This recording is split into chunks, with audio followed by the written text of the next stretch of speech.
The previous video illustrated an important problem that the firm faces: how to maximize its profit. But before the firm maximizes its profit, it must produce something, right? But before it produces even its first unit of output, firms incur production costs. This video will be about the costs that firms incur before and after it starts producing. So suppose the firm knows exactly how much it wants to produce to maximize its profit. Once it knows the quantity, the firm also knows how to produce it. Using the current technology, the firm is typically combining some capital and some labor to achieve a certain quantity of output. But those quantities of capital and labor are not for free, right? They have their own prices. The firm pays an interest for the capital it has hired and pays wages for the labor services that it's hired. So, as hiring capital and labor is not for free, the firm incurs costs associated with producing its optimal quantity. These costs depend on how much the firm produces, which in turn depends on how much factors the firm has hired, which in turn depends on factor prices, the interest rates, and the wages. Sorry. However, notice that even before the firm produces its first unit of output, it has certain costs. And some of these costs it has to incur every period, no matter if it produces or not. Take, for example, a small bakery operating nearby a train station. Right? So when the pandemic hit, consumers disappeared from the bakery, and its demand went south. But rent didn't, license fees didn't, health and safety costs didn't, the accounting fees the owner that has to pay every month didn't disappear, the cleaning costs didn't disappear. The bakery owner still has to pay a very healthy volume of costs, even though the world around them is ill. My point is, the bakery has significant costs every month, even though it may not be producing anything. We call these costs fixed costs. Fixed costs are not associated with how much you produce, and that's exactly what makes them fixed. You have to incur them no matter what. But then, once you start baking, there are extra costs involved. You have to hire and train a baker. You have to hire and train a seller. And you have to pay them extra if they stay longer hours. If the business is growing happily and you start expanding your production capacity, then you'll have to hire new capital. Say you want to set up a new bakery in the town next door, right? Then your bakery output will expand, but so will the capital costs associated with it. You will need a new place, new machines, new tills, new tables, new brochures, new advertising costs, and perhaps your accounting fees will increase as your accountant will have to take care of higher volumes of invoices. We call all these costs associated with growing or declining output variable costs. The essence of these VCs is that they vary with how much you produce. They grow when you produce more, and they decline when you produce less. So they are basically a function of Q, how much you produce, the quantity.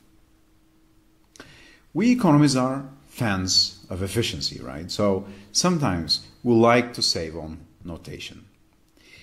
Rather than denoting total cost with TC of Q, we denote it with C of Q.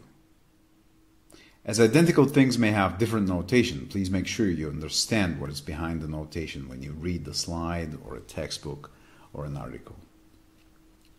So let's see how these costs look on a graph. In the upper panel of the graph, we will be monitoring what's going on with our total costs, which include our fixed costs and our variable costs. In the lower panel of the graph, we'll be monitoring what happens with our average cost meanwhile. So let me just quickly remind you that the average costs are your unit costs.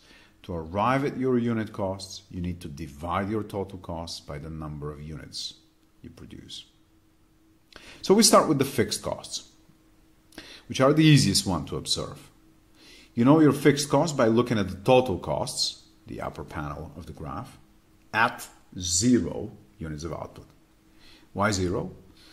Well, you know that you will incur costs even if you don't produce anything, right? It is those costs precisely that we call fixed costs. So you look at a quantity of 0 and you see how much it costs to produce a quantity of 0. Those are your fixed costs. But you also know that the firm has to start producing at some point, right? It can't survive long if it doesn't. So let's assume we are a car company and we have produced 20 cars. At that quantity of cars, our total costs are 80,000. Our variable costs are the costs driven by increasing output from 0 to 20. So they're the difference between our total costs and the fixed costs. Let's look at our unit costs. What happens to our average cost meanwhile? If you divide the total cost by the number of cars we have produced, you will end up with the total cost per car. And this is exactly the average costs. So if we produce 20 cars and our total costs are 80,000, then our costs per car are what? Are 4,000. This is our unit costs or average costs. Notice something interesting. Just like we've had the average product of labor represented by the slope of the line connecting the origin and the output on a production function, we now have the average costs looking very similar. If we connect the origin with point A on the upper panel of the figure, we'll see that the slope represents the average costs. So if we keep increasing production to say 40 cars, the slope will decline, which indicates that the average costs also decline. Now, let's do the math. If your total product is 40 cars, this corresponds to $136,000 of total costs. If you divide the $136,000 by 40, you arrive at an average cost per car when your output is 40 cars. In this case, the unit costs are 3,400. Again, notice the decline in average costs when the firm has increased its output. The decline, by the way, is driven by something which we, the economists, call economies of scale. We'll explore those economies of scale in much more detail when we meet for the live classes. But for now, let's just say there are factors which lower our unit costs when we become bigger, when we produce more. However, also notice that those economies of scale begin to wane when we keep growing. This is what makes our average cost grow when our output grows. The scenario in which the firm experiences rising average costs or witnesses diseconomies of scale is seen in this slide. As costs begin rising faster than output, every unit starts getting more expensive. You can also see this by drawing an imaginary line between the origin and point D. As the slope of OD is higher than the slope of OB, the average costs at D are larger than the average costs at point B. So specifically, if you divide the total costs at D, which are 216,000, by the number of units of output, 60 cars, you will indeed see the unit cost rising to 3,600.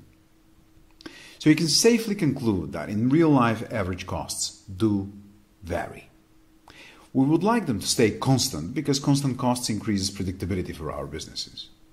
But in reality, there are entire ranges of output over which average costs vary significantly. Those variations are driven by either economies or diseconomies of scale. Now, truth be told, firms also exhibit constant returns to scale over significant ranges of output. This means their costs exhibit neither economies nor diseconomies of scale, and their average costs do stay constant. This is driven by their total costs and their output growing at approximately the same rate. Drawing this situation will significantly complicate the graph here, so we'll leave it for later, perhaps, microeconomics courses next year. So for the sake of understanding the behavior of average costs, I believe this graph is enough. There is a region of declining average costs corresponding to increasing returns to scale, and a region of increasing average costs corresponding to decreasing returns to scale. Point B here corresponds to a scenario in which average costs neither decrease nor increase. This means the average costs there are constant. This is also the point at which the economies of scale are exhausted. After point B, average costs either stay constant for a while, in which case the firm sees constant returns to scale, or they begin increasing.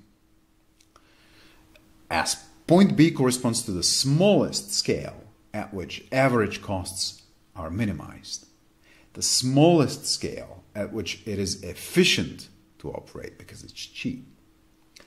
We call this point B, and the scale associated with point B, the minimum efficient scale of operation. Point B has another interesting property. It will be the point in which average costs are equal to another category of costs, which we call marginal costs. We'll talk about marginal costs in the next video. We'll also learn why marginal costs are equal to the average costs at point B. And finally, why marginal costs are so important to know for profit maximization. Thanks. Keep watching to learn more.